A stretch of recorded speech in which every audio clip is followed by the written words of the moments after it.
Hello student, मैं हूं अरशद खान और आज हम स्लाइड नंबर 3 में 12th फिजिक्स के चैप्टर नंबर 11 रे ऑप्टिक्स कर्ण प्रकाशिकी का तीसरा टॉपिक पढ़ेंगे, मिरर यानी कि दर्पण। दर्पण एक ऐसी परावर्तक सतह है जो उस पर आपतित होने वाले अधिकांश प्रकाश को परावर्तित कर देती है। तो जो हमारी अच्छी परावर्तक सतह होती हैं उन्हीं को हम दर्पण कहते हैं। इनकी आकृति के आधार पर दर्पण कई प्रकार के होते हैं। हमें यहाँ पर मुख्यतः दो प्रकार के दर्पण पढ़ने हैं। पहला वह दर्पण जिसकी आकृति समतल होती है, जिसके सभी बिंदु एक निश्चित तल में विद्यमान होते हैं, समतल दर्पण कहलाता है। और दूसरा जो पारदर्शी खोखले गोले में से काटकर बनाए जाते हैं वो हमारे गोलीय दर्पण कहलाते हैं। गोलीय दर्पण पुनः दो प्रकार के होते हैं, अवतल दर्पण और उत्तल दर्पण। तो समझते हैं। सबसे पहले समतल दर्पण। तो ये एक सतह है, परावर्तक सतह PQ, जिसे हम समतल दर्पण कह रहे हैं। इसके ऊपर एक वस्तु स्थित है। इस वस्तु से हमने दो किरणें प्रदर्शित की हैं। एक प्रकाश किरण इस बिंदु पर आपतित हो रही है O1 पर, और दूसरी प्रकाश किरण इस बिंदु O2 पर आपतित हो रही है। दोनों बिंदुओं पर अभिलंब ड्रॉ किए गए हैं।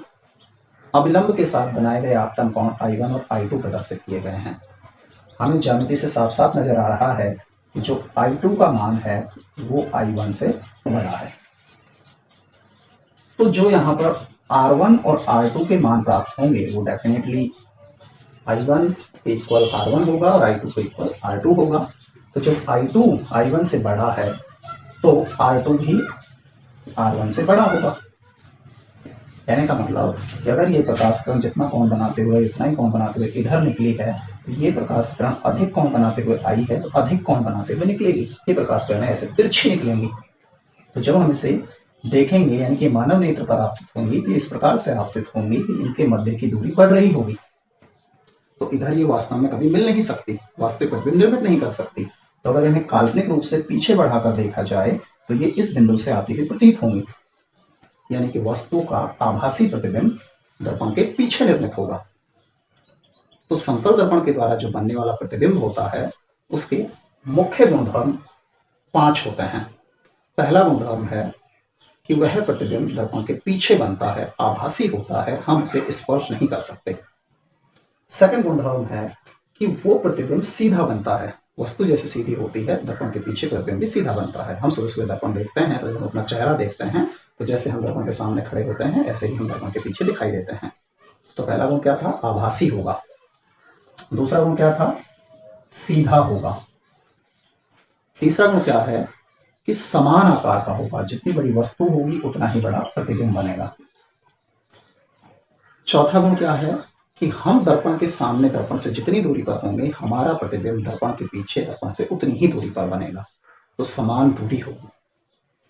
और पांचवा और इंपॉर्टेंट गुण ये है कि इसमें पार्श्व परिवर्तन होगा, मतलब दर्पण के सामने खड़े होने पर इधर की चीजें इधर दिखाई देंगी और इधर की चीजें इधर दिखाई देंगी। सिंपल समझें तो अगर हमने दर्पण के सामने किसी कागज पर P लिखा हुआ है उसे दर्पण के सामने ले जाएंगे तो दर्पण में Q दिखाई देगा।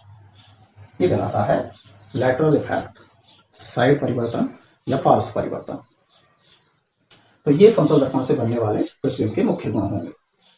अगला है गोलीय दर्पण। तो जब हम किसी पारदर्शी खोखले गोले में से, अब वो पारदर्शी गोला कांच का भी हो सकता है और किसी और वस्तु का भी, और पदार्थ का भी हो सकता है, लेकिन वो खोखला होना चाहिए। तो इस खोखले गोले में से कुछ भाग कट करते हैं और उन भागों पर के एक हिस्से पर, एक सतह पर लेपिंग, पॉलिशिंग कर देते हैं। पॉलिश करने के लिए मुख्यतः AgCl का, चांदी के मिश्रण का उपयोग किया जाता है, इसलिए उन्हें रजित करना भी कह देते हैं हम। तो जब हमने इस गोले में से यहाँ पर जैसे दो भाग काटे, तो अगर हम इसके अंदर की ओर दबे हुए भाग पर लेपिंग कर दें और बाहर की सतह, ये सतह परावर्तक बन जाए, उभरी हुई सतह, तो इसे हम उत्तल दर्पण कहते हैं। इसके विपरीत अगर हम बाहर की ओर उभरे हुए भाग पर, उभरी हुई सतह पर लेपिंग कर दें और अंदर की ओर दबा हुआ भाग परावर्तक सतह बन जाए, तो इसे हम अवतल दर्पण कहते हैं। तो अवतल दर्पण क्या है? वह दर्पण, वह गोलीय दर्पण, गोले में से काटा गया दर्पण जिसके बाहर की ओर उभार वाले भाग पर लेपिंग या पॉलिशिंग की जाएगी और अंदर की ओर दबा हुआ भाग परावर्तक सतह की भांति कार्य करेगा। क्या कहलाएगा? अवतल दर्पण कहलाएगा। जबकि वह दर्पण जिसका बाहर की ओर उभरा हुआ भाग परावर्तक सतह बनेगा और अंदर की ओर लेपिंग या पॉलिशिंग की जाएगी, तो क्या कहलाएगा? उत्तल दर्पण कहलाएगा। तो गोलीय दर्पण क्या है? खोखले पारदर्शी गोले में से काटकर बनाए गए दर्पण हैं। ये दो प्रकार के होते हैं। अवतल दर्पण, अंदर की ओर धंसा हुआ भाग परावर्तक और बाहर की ओर उभरा हुआ भाग पर लेपिंग होती है। उत्तल दर्पण, अंदर की ओर धंसे हुए भाग पर लेपिंग होती है जबकि बाहर की ओर उभरा हुआ भाग परावर्तक होता है। और भी आकृति के आधार पर दर्पण हो सकते हैं, लेकिन हमें हमारे सिलेबस में मुख्यतः समतल दर्पण और गोलीय दर्पण को पढ़ना है। अब एक इंपॉर्टेंट पॉइंट आता है कि आदर्श दर्पण किसे कहते हैं।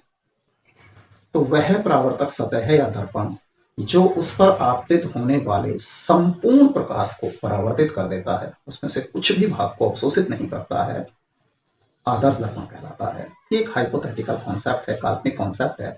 ऐसा कोई दर्पण विद्यमान नहीं होता है, क्योंकि जब हम प्रकाश डालते हैं तो उसका कुछ ना कुछ हिस्सा सतह द्वारा अवशोषित कर लिया जाता है। लेकिन परिभाषा क्या है आदर्श दर्पण की? वह परावर्तक सतह या दर्पण जो उस पर आपतित संपूर्ण प्रकाश को परावर्तित कर दे, यानी कि पूर्णतः चिकना हो, क्या कहलाता है? आदर्श दर्पण कहलाता है। तो ये हमारे सिलेबस के दर्पणों के बारे में बेसिक जानकारी थी। उम्मीद करते हैं कि आपको समझ आई होगी। धन्यवाद। अगर आपको वीडियो पसंद आया हो तो इसे लाइक कीजिए, अपने दोस्तों के साथ इसे शेयर कीजिए। FMC फिजिक्स क्लासेस चैनल को सब्सक्राइब कीजिए ताकि आप इसी प्रकार के अन्य वीडियो इस चैनल पर देख सकें। बेल आइकन दबाइए ताकि नए वीडियो का नोटिफिकेशन आपको सबसे पहले मिल सके। धन्यवाद।